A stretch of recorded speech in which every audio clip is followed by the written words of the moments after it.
Nagmula sila sa magkaibang mundo. Good morning, mga anak! Good morning, mga apo! Good morning, ma!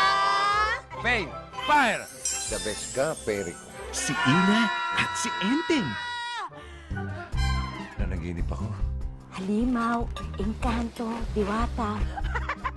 Ang nakakatawa. Kasi doon, madam, ang tanda-tanda nyo na nananaginip pa kayo ng mga fairies.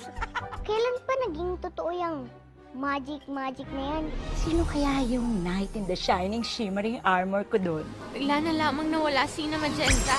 Ikaw muna ang uupo sa trono. Encantasia na naman. Masama ba sa isang ama maghangad ng isang normal na buhay para sa kanyang pamilya? Ay, Mama, may good news ako sa'yo. Aalis na kami sa bahay na to. Lilipat ka. Lilipat din siya. Yes, ma. Ang ganda. Panahon na ba para humanap na naman ako ng bagong pag-ibig? Tama na. Stop na. Tandaan mo, ang mundo ay isang malaking kiyapo. Maraming mukhang snatcher. Maaagawan ka. Mag-ingat ka. Lumabang ka. Enteng, kailangan mo na maghanap ng ibang babae. Ang babaeng una mong makikita sa pagdilat mo, ang pakakasalan mo. She's the one. Hi, babe. Excuse me, are you referring to me? Lock the door.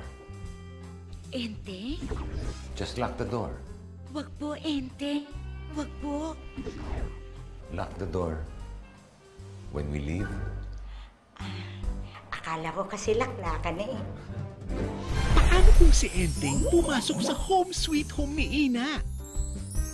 John Lloyd, ikaw ba yan? Yes, Sarah. Ako nga.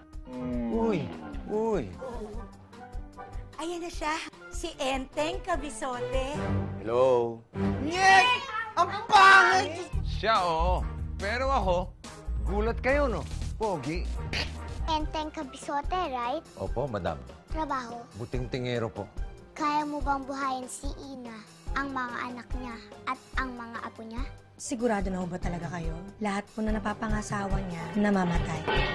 Paano kung si Ina pumasok sa mundo ni Enteng at Encantasia? Paparating na ang katapusan! Parang atake ng mga kampon. Ano nangyari dito?